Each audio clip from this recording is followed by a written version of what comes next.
Halo, Assalamualaikum warahmatullahi wabarakatuh. Balik lagi nih, kita membahas VGA card bekas pujaan Keri Hori. Kenapa demikian? Ya karena VGA yang non pin power merupakan VGA paling diminati oleh pencinta Keri Hori. Irit daya pastinya, dan masih bisa dihajar pakai power supply kaleng kerupuk. Nah sebelum lanjut, ada baiknya kalian bantu pencet dulu jerawatnya. Maaf, tombol subscribe. Jangan lupa lonceng juga. Dengan begitu kalian memberikan energi positif yang sangat luar biasa ke channel ini. Dan doakan nih, saya mencapai impian di tahun yang penuh ujian ini. Amin.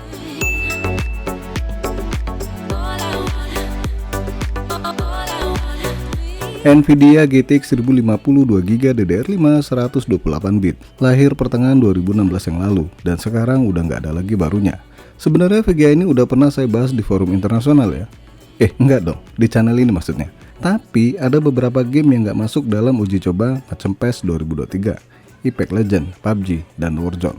Secara kemampuan, VGA ini bisa melibas AMD Radeon RX 560, R7 370, Nvidia GTX 750 Ti, GTX 950, dan Nvidia GTX 660 Ti.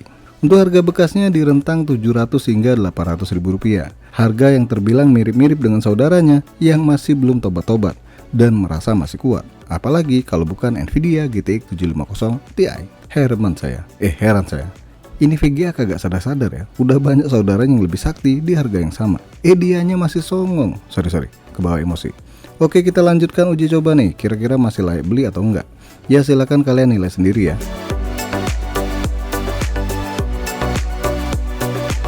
PC yang saya pakai buat uji coba ya masih pakai yang lama ya. i3 Gen 12, RAM 16GB, SSD M2 NVMe, dan hard disk. Windowsnya masih setia nih dengan Windows 10 build terbaru. Pengujian game menggunakan driver terbaru saat video ini dibikin ya. Dan seperti biasa, karena VGA ini mampu, makanya saya pakai perekam layar. Toh hasilnya tanpa atau dengan menggunakan perekam layar beda tipis.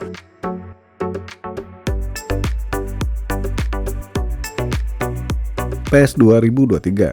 Di game ini VGA kelas begini harus mengalah. Beneran, jangan ngarep settingan high. Medium aja ngos-ngosan, macam orang dikejar cicilan. Itu saya. So settingan terbaik untuk game satu ini hanya low. Kalau maksain settingan medium, framerate yang didapat cuma 30 fps. Sedih banget gak sih? Nah kalau di settingan low, framerate-nya cukup stabil nih di angka 60 fps. Intinya sih bergayalah sesuai kemampuan. Nyambung gak?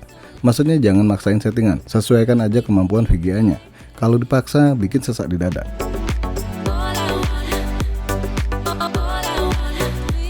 God of War, karena sadar VRAM cuma 2GB, makanya FSR-nya saya aktifkan di mode performance. Ya biar dapat framerate yang lebih baik tentunya. Settingan medium bos. Sadar bro, ini VGA berumur. Jadi settingan mengalah aja deh. Dan di settingan low, bisa dibilang lancar jaya. Framerate yang didapat di angka 40 hingga 50 fps. Kalau tanpa FSR bos, hancur, sehancur jiwa yang terluka. Halah, framerate-nya di bawah 30 fps nih, biarpun di set low. Tetap sih, wajib aktifkan FSR ke performance biar dapat framerate yang lebih bagus tentunya.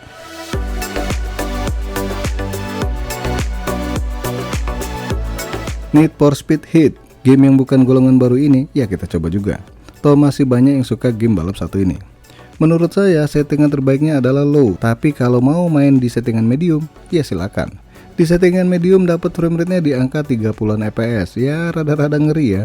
Angka segini pas-pasan banget. Cuma itu tadi, kalau mau dapat framerate yang bagusan, settingan paling bagus ya low.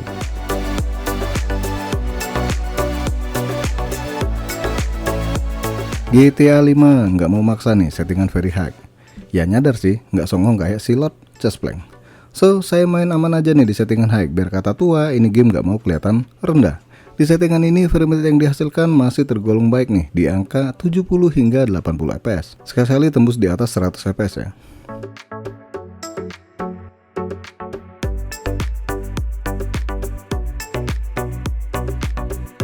PUBG, oke lanjut game online pertama, game PUBG alias PUBG.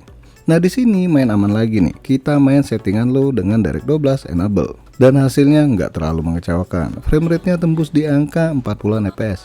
Ya lumayan sih, nggak bagus-bagus banget, tapi masih cukup baik.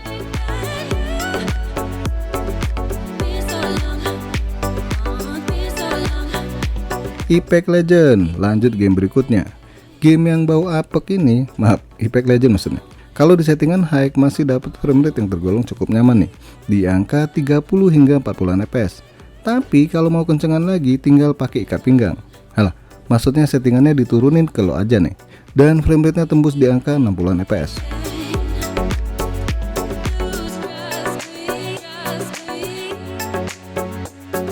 Warzone 20, game terakhir yang kita uji coba nih. Di game ini saya mengalah, saya ngikut saran dari gamenya, yaitu recommended. Nah, di settingan mengalah ini frame rate yang didapat cukup baik nih. Ya nggak kenceng-kenceng banget ya, lumayan di angka 30 hingga 40 fps, tergantung kondisi medan tempur.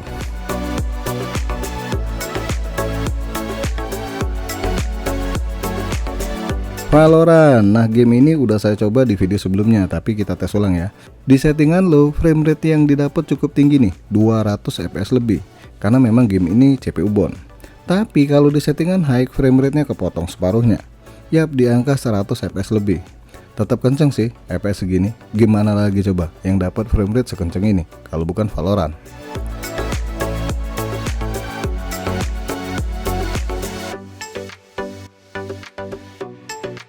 Bagi yang penasaran buat kemampuan Nvidia GTX 1050 di game-game lain, monggo cek aja di akhir video, biar nggak bolak-balik nonton hasil tes sebelumnya. Kesimpulannya, dengan harga jual 700 hingga 800 ribu rupiah, VGA ini cukup menarik dibeli. Terlebih lagi kalau dibandingkan dengan Lord Chasplank atau saudaranya juga, yaitu Nvidia GTX 950 yang masih dijual mahal. AMD RX 580 bos, ya bukan lawan seimbang bro, jelas kalah telak. Bahkan dengan AMD Radeon RX 470 pun masih kalah ya. Harganya murah bos. Iya sih, harganya di bawah 1 juta, di kisaran 800 hingga 900 ribuan ya. Masalahnya VGA ini rata-rata bekas kerja Rodi, takutnya pakai bentar, mati. Ya sedih dong. Kalau Nvidia GTX 1050 2GB ini kemungkinan besar nggak dipakai buat nambang ya. Yang dipakai itu kakaknya, Nvidia GTX 1050 Ti. Cuma semua itu balik lagi ke kalian ya. Kalau sekiranya ngejar performa, mau bekas nambang juga nggak masalah.